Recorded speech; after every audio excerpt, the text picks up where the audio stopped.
National cricket team মানে আমাদের পুরুষ ক্রিকেট টিম নিয়ে আমরা যতটা আলোচনায় থাকি বা মাতামাতির মধ্যে থাকি, আমাদের মহিলা ক্রিকেট দলটা নিয়ে কেন এতটা হয় না? এর পেছনে কি কোনো কারণ আছে বা কোনো ধরনের কোনো বৈরিতা আছে? আপনি কি মনে করেন? অবশ্যই বড় কারণ আছে। আমার মনে হয় যে গণমাধ্যম একটা বড় কারণ হতে পারে, যেটা আপনারা যদি এটা প্রচার প্রসারটা ছড়িয়ে দেন ব্যাপকভাবে, তাহলে আমার মনে হয় যে মেন্স ক্রিকেটের মতোই ওমেন্স ক্রিকেটও আলোচনায় আসতে পারে এবং দর্শক আরও বেশি বেশি মাঠে গিয়ে খেলা দেখতে পারে এবং তারা টেলিভিশনও ম্যাচগুলি উপভোগ করতে পারে। সো ইটস অল অ্যাবাউট, আমরা মনে করি যে আমরা আমাদের জবটা পালন করছি, এখন it's job years, please do your job for us, it's a request আমাদের জন্য। তাহলে আমার বিশ্বাস যে দর্শক আরও আনন্দ সহকারে আমাদের খেলা উপভোগ করবে এবং আরও বেশি আলোচনা সমালোচনা হবে। আপনি নারী দলের একদম প্রথম সারির একজন ক্রিকেটার এবং আপনি বাংলাদেশকে বিশ্ব দরবারে রিপ্রেজেন্ট করেন। সেই জায়গা থেকে আজকে যদি আমরা প্রশ্ন করি যে বাংলাদেশের ক্রিকেটে নারী দলের কি দৈন্যতা আছে বা কিসের অভাব আছে বোধ করছেন এই সময় আপনি?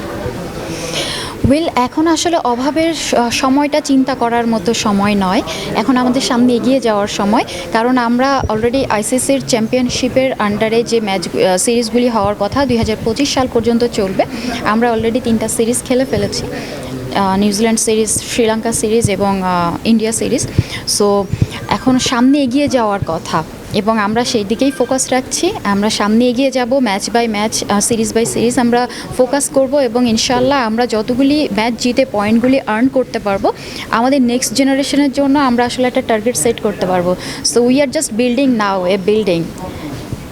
ওকে, একটু ভিন্ন প্রসঙ্গে আমরা শেষের দিকে একদম, ঈদের কোন সিনেমা দেখা হয়েছে বা দেখেছেন কি না আদৌ?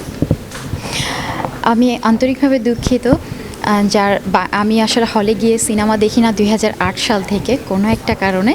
সো অনলাইনে আসলে মুভি যেগুলি দেখা হয় সেগুলি দেখার চেষ্টা করি। তো আসলে আমার নেটফ্লিক্সে আমার পাঠান দেখা হয়েছে। আমি জানি না আসলে এটি মানে এভাবে করে আনসার করা উচিত কি না, তবে লাস্ট সিনেমা আমার পাঠান দেখা হয়েছে এবং সেটা নেটফ্লিক্সে। একজন সুন্দরী ক্রিকেটার জাহানারার বাংলাদেশের কোন নায়ক পছন্দ? বাংলাদেশের সব নায়কই আমার পছন্দ, কারণ দেখুন আমরা তো একজন স্পেসিফিক করে বলতে হবে। I am not a actress. আপনার নায়িকা হওয়ার সম্ভাবনা নাই, সুতরাং এই জায়গায় ক্লাস হবে না। একজন I am not a actress, so এখানে কোনো ক্ল্যাশ হওয়ার সম্ভাবনাই নেই। তবে আমার আনডাউটলি সাকিব খান খুবই দারুণ অভিনয় করেন and he is a good looking hero, and also Arifin Shuvo আছেন। ওনাদের দুজনকে আপাতত ফলো করছি, দেখছি ওনাদের মুভিগুলি। So let's see. এবং আমাদের যে প্রিভিয়াস তারা দারুণ অভিনয় করতেন। আমি বর্তমান সময়ের কথা বললাম। থ্যাংক ইউ, আপনাকে অনেক ধন্যবাদ আমাদেরকে এত সময় দেওয়ার জন্য।